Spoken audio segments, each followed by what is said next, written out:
The years of patience were finally ending for humanity. For too long they had tried to live in peace among the alien powers of the galaxy, but every time they offered a hand of friendship, they were met with greed or disdain.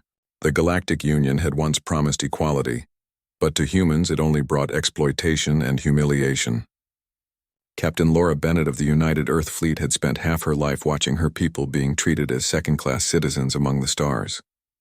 She remembered the first time she saw a human freighter forced to pay tribute to alien patrols, just to pass through a trade route that humans themselves had discovered. She had believed in diplomacy then, but now that belief was dying fast. When the news arrived that a human convoy had been attacked by pirates protected by a Union admiral, she felt the final piece of her patience break inside her. The freighters had been carrying medicine and food for human colonies, and the crew had begged for help, but the Union ships only watched them burn.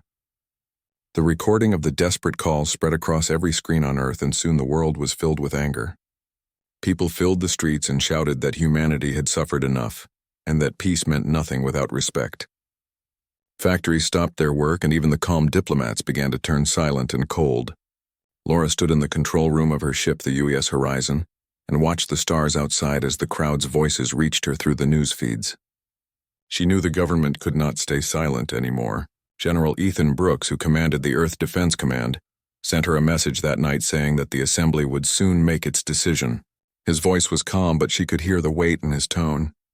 The next morning, the message came that all human ambassadors and staff in Union territories were ordered to return home, and that the Galactic Union would be given no further cooperation. The declaration was simple and final.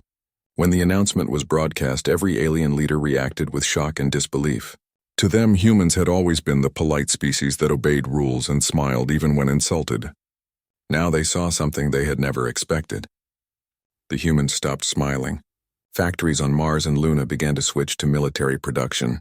The shipyards at Titan were filled with workers day and night, turning cargo vessels into warships. Laura walked through the hangars of her ship and watched young engineers fitting rail cannons and shield arrays with a quiet determination. No one shouted and no one cheered. Everyone understood what was coming. The Union still believed that the humans would return to diplomacy once they saw the threat of alien fleets, but this time the humans were different. They were not acting in anger alone, but with unity and purpose. Ethan Brooks gathered the fleet commanders through secure channels and told them that humanity would no longer ask for justice, but take it.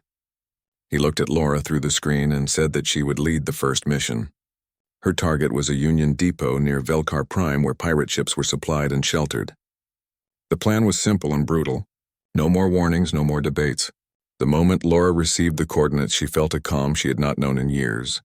When the Horizon reached the edge of Velkar space, the crew moved with silent focus. The alien station ahead was unguarded because no one believed humans would dare strike. Laura gave the order to fire. The rail cannons launched a storm of tungsten shells, and the depot broke apart in a blaze of light. The few enemy ships that tried to escape were disabled by precision strikes. No life support was destroyed, but every weapon system was gone. It was a message, not a massacre. When the battle ended, the silence on the bridge was heavy. Laura looked at her crew and said that this was only the beginning. On Earth, the people watched the footage in awe and disbelief. For the first time in generations, they felt pride instead of fear. The phrase "humans stopped playing nice" appeared across networks and became a rallying cry. The Union called an emergency meeting demanding that Earth surrender its forces and apologize, but the answer they received was a single transmission from General Brooks saying one word: enough. The Union leaders laughed at first, but within days their laughter faded when human fleets began to appear at their borders. Trade routes that had been safe for centuries were suddenly blocked by fast and silent Terran ships. Pirates who once served the Union vanished or turned against them. The galaxy began to whisper that the humans had changed. On the horizon, Laura sat in her command chair watching distant stars and thinking about what would come next. She did not hate the aliens, but she hated what they had made her people become. Ethan's last message to her was still in her mind, saying that this fight was not for conquest but for respect. Humanity had been patient for too long, and now the galaxy would finally learn that kindness was not weakness. The stars outside seemed colder but brighter as the horizon prepared for its next mission. The crew knew there was no turning back now. They had said enough, and the universe would remember those words forever. The silence after the first strike on Velkar Prime spread across the galaxy like a cold wind. No one had expected the humans to act with such precision and confidence. The Galactic Union gathered in panic trying to decide how to respond, but their words meant nothing to humanity now. On Earth, factories continued to work without rest. The skies were filled with ships moving between orbit and the surface carrying supplies and soldiers. General Ethan Brooks stood before the main command table in the underground base beneath New Denver, where every operation of the United Earth Fleet was planned. He watched the holographic map showing the routes of trade and war, and he knew that the next step had to be faster and harder than the first. If the Union believed the humans would strike only once, they would try to crush them quickly. But if they saw that humanity was ready for a real war, they would start to fear. Ethan ordered all fleets to prepare for Operation Iron Sky. It was not a war for conquest, but a message to show that Earth could not be pushed any further. Captain Laura Bennett received her orders to lead another strike, but this time on a larger target, a Union communications hub orbiting the planet Dareth. That hub was used to coordinate fleets across several sectors, and its destruction would throw the Union into confusion. When Laura gathered her crew in the briefing room, she saw the mix of fear and determination in their faces. They were soldiers now, but many had been engineers, miners, and traders only a few months ago. She told them that they were not fighting for revenge, but for the right to be treated as equals, and the crew nodded in silence. The Horizon left orbit under stealth mode and traveled through the quiet void toward Dareth. As they approached the hub, Laura could see the massive ring of satellites glowing in the darkness. The Union had guarded it well, but they never expected a human ship to come this deep into their territory. The first volley came from the Horizon without a single warning. The main control station exploded in a flash that lit up the side of Dareth. Alarms filled the void as Union ships scrambled to respond, but the Horizon was already moving. Laura gave quick and calm orders, and her crew followed them with perfect timing. Drones were launched to disable enemy engines rather than destroy them, and within minutes the entire hub was silent and broken. The message was sent across the stars again. Humanity would strike where it pleased, and no threat could stop them. When the Horizon returned to human space, Laura found a message waiting for her from General Brooks. It said that the Union had begun mobilizing fleets near the borders, and that war had officially been declared. She read it without emotion because she had known this was coming since the first shot at Velkar Prime. On Earth, the people were preparing themselves for hard times. Civilian ships were being armed for defense, and new fleets were being born every day. The human colonies on Mars and Europa sent their best pilots to join the fight. For the first time, the scattered human settlements across the solar system acted as one nation. Ethan stood in front of the assembly and told them that humanity must hold the line no matter how hard the Union hit back. He reminded them that they were fighting not just for themselves, but for every colony that had been ignored or exploited. Across the alien worlds, the news of human attacks spread fear. Traders whispered that human ships were like ghosts that appeared without warning and left only silence behind. Some smaller alien nations began to question their loyalty to the Union and sent secret messages to Earth offering supplies in exchange for peace. Ethan accepted their help quietly, but made it clear that humanity would stand on its own if needed. Meanwhile, the Union tried to show its strength by sending a fleet of 20 warships toward the outer human colonies near the edge of the Orion Belt. Laura and the Horizon were ordered to intercept them. It was the first real fleet battle of the war. The Horizon joined with 3 other human ships, the Vanguard, the Spirit, and the Lexington. They waited near an asteroid field and watched as the Union ships came into view, shining with the bright metal of advanced alien technology. The human ships were smaller but faster, and their crews fought with everything they had. The battle lasted for hours in the silent dark. Missiles and plasma fire cut through the black as the ships danced among the asteroids. Laura gave calm orders through the storm, keeping her crew steady, even when their shields began to flicker. One of the Union cruisers exploded when a human torpedo hit its reactor, and the rest began to scatter. The Horizon took heavy damage but refused to fall back. When the last Union ship jumped away, the humans were left drifting in silence among the debris. They had won, but the cost was heavy. Laura looked around the bridge at the tired faces of her crew and said that this was only the beginning. Back on Earth, Ethan received the battle report and felt both pride and sorrow. He knew every victory would come with loss, but each one would also make the humans stronger. The galaxy now understood that this was no rebellion and no minor uprising. This was a war of equals. The words enough became more than a slogan. They became a promise written on every ship, every uniform, and every heart. The humans had stopped playing nice, and now the galaxy had to live with what they had awakened. The war had now spread across the stars, and there was no turning back. Every day, new reports arrived of battles fought on distant worlds, and trade routes that had once been peaceful were now filled with wreckage. Humanity was no longer a quiet voice in the galaxy. They were a storm moving through space, and no one could stop it. Captain Laura Bennett sat in the command chair of the Horizon, watching the stars slide past as her ship moved toward another front line. The crew had changed over the months. They were no longer nervous recruits, but hardened veterans who understood what they were fighting for. Every one of them carried memories of burned ships and lost friends, but also pride that they were defending their people. The Galactic Union still believed that they could crush the humans with numbers, but they had never faced a species that learned so fast. Human engineers took alien technology and rebuilt it to be faster and stronger. Soldiers who had grown up on dusty colonies adapted to zero-gravity combat like they had been born for it. Even the old mining stations were turned into defense platforms with massive cannons guarding the skies. General Ethan Brooks spent every waking hour in the underground command center, coordinating fleets and planning operations. His eyes were tired, but his mind was sharp. He knew that this war could not be won by brute force, but by outthinking the enemy. The Union had the numbers, but humanity had unity and desperation. Ethan ordered every colony to fortify and every fleet to spread out and strike at supply lines instead of main forces. Slowly, the Union began to feel the pressure. Their massive ships ran out of fuel, and their long chains of command began to fail. On the world of Teller, a group of alien workers rebelled against their Union overseers after hearing human broadcasts promising freedom.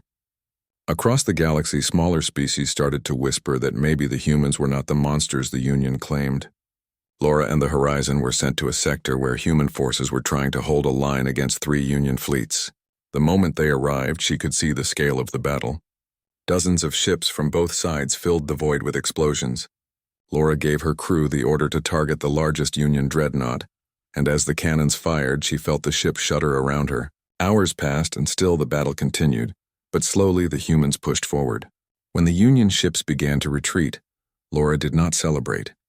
She knew they would be back stronger. She walked through the medical bay afterward, seeing wounded crew being treated, and whispered to herself that they were paying a high price for every inch of space. Back on Earth, the news of victories gave hope to billions. People worked harder than ever building ships and weapons.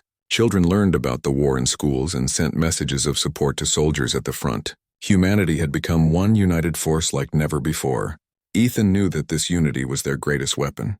When he looked at the long list of fallen soldiers, he felt the weight of every name, but he also knew that their sacrifice was shaping a new future. The Union began to change its tactics. They started using biological weapons and tried to destroy human colonies from orbit, but the humans were ready. The defense systems built by the engineers on Mars stopped most of the attacks and retaliated with precision strikes.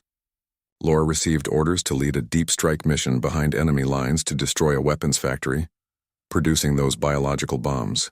It was one of the most dangerous missions yet. The Horizon jumped into enemy territory with no backup and had to travel through debris fields filled with mines. The crew worked without rest, scanning for traps and maintaining stealth. When they finally reached the factory, Laura ordered a silent approach. The enemy base was built inside an asteroid and heavily shielded, but humans had learned how to break such defenses. Drones planted charges at weak points, and within minutes the asteroid erupted in light. The Horizon jumped away just as the explosion spread through the rock, tearing it apart. The mission was a success, but Laura knew it would not stop the war. It would only make the Union more desperate. When she returned to human space, she received a message from Ethan saying that new alliances were forming. Some alien species had decided to break away from the Union and offer support to humanity. They had seen that the humans fought not for power but for respect and survival. Ethan smiled for the first time in months, knowing that the balance was starting to shift. On the Horizon, Laura looked out at the stars, thinking about how far humanity had come from the days when they were treated as weak. The war had made them strong, but it had also cost them their innocence. Every soldier knew that peace would not come easily, but they were ready to fight for as long as it took. The galaxy was learning that humans could adapt to anything, and that once they said enough, they would never bow again.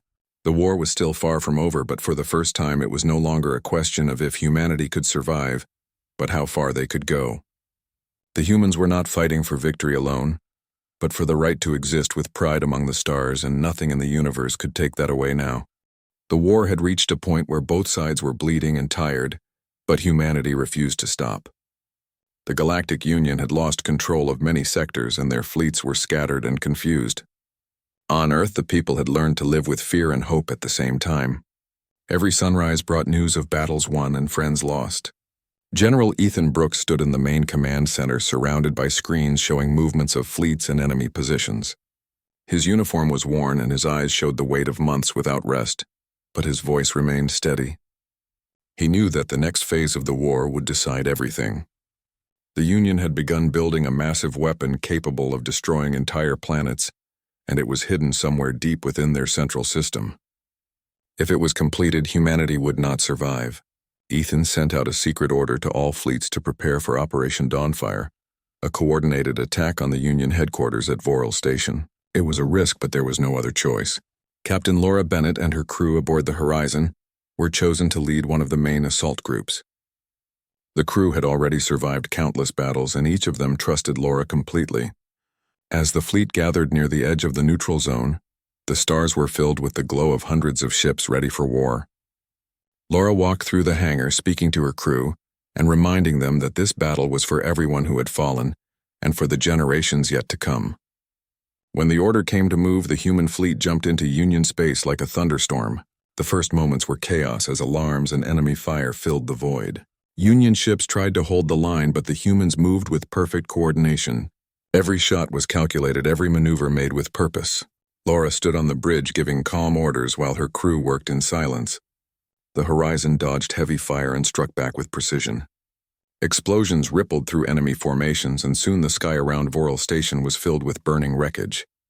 On Earth, the people watched the live feeds in silence, praying for their soldiers. Ethan monitored the battle from the command center, guiding reinforcements and sending updates to every ship. The Union commanders shouted desperate orders, but their forces were collapsing. Some of their allies even turned against them, refusing to fight the humans any longer. Inside the chaos, Laura saw an opportunity. The Union flagship was trying to escape behind the debris of smaller ships. She ordered the Horizon to pursue it, despite the damage they had already taken. The chase lasted for long minutes as both ships exchanged fire among the wreckage. When the Horizon finally closed the distance, Laura gave the command to fire everything they had. The blast tore through the flagship, and it exploded in a burst of light that could be seen from orbit. The remaining Union ships began to retreat, and the battle was finally turning in humanity's favor. But victory came at a heavy cost. The Horizon was hit by debris and several decks were burning. Laura refused to leave the bridge until she was sure her crew was safe. She watched as the remaining human ships formed a defensive wall around the station and launched boarding teams to disable its weapons. Hours later, the battle was over. Voral Station was in ruins, and the weapon that had threatened Earth was destroyed. Ethan received the confirmation with a quiet sigh of relief. He looked around at his staff and said that the war was finally shifting. Humanity had done what no one thought possible. Across the galaxy, the news spread faster than light. Worlds that had once feared the Union began to rise up against their masters. Species that had mocked humanity now saw them as equals. The image of the Horizon burning yet still fighting became a symbol of human determination. Laura and her crew were rescued by a support ship and brought back to Earth as heroes, but she did not feel like one. She stood on the surface of her home world and looked at the sky filled with lights of ships returning from war. She knew that peace was still far away. Ethan met her at the landing site and thanked her for everything she had done. He told her that the Union's leadership was collapsing and that humanity would soon have to decide what kind of future they wanted to build. Laura nodded, knowing that the hardest part might still be ahead. The humans had proved they were strong, but now they had to prove they were wise. As the night sky shone with the glow of distant stars, Laura thought about all those who had given their lives so that humanity could stand tall. She whispered a quiet promise to remember them all. The war had changed everything, and the galaxy would never be the same. The humans had faced the greatest power in the universe and had not only survived, but won their place among the stars.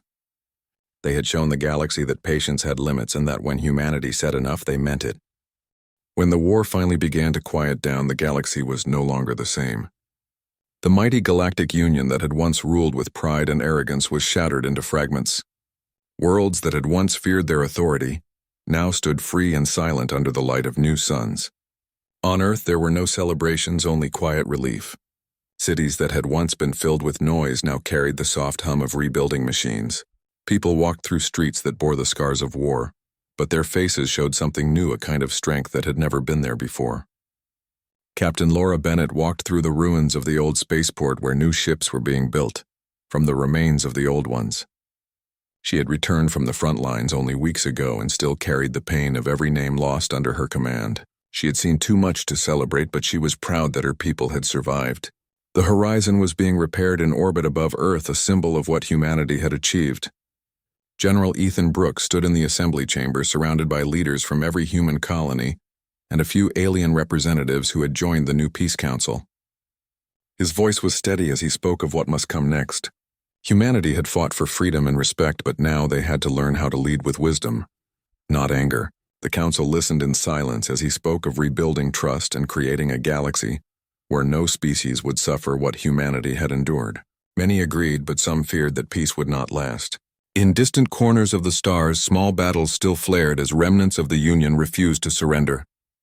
Ethan knew that true peace would take time, but he also knew that humanity had earned its place among the stars. Laura was invited to speak before the new council. When she stood there wearing her worn uniform, she did not speak of glory or victory. She spoke of the lives lost of the friends who would never return home, and of the cost of saying enough. Her words were simple, but they carried weight.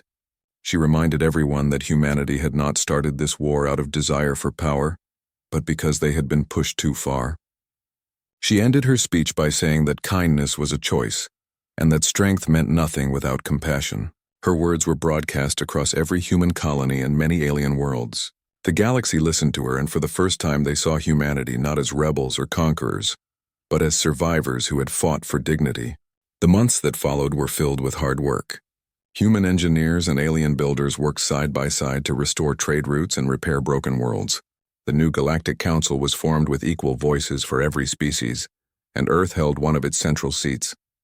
Ethan continued to serve as commander, but he spent more time ensuring peace than planning battles.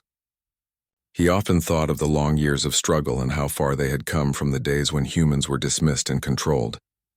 Now the same species that had been called weak had become the guardians of peace. One evening, Laura visited the memorial built on the cliffs overlooking the ocean.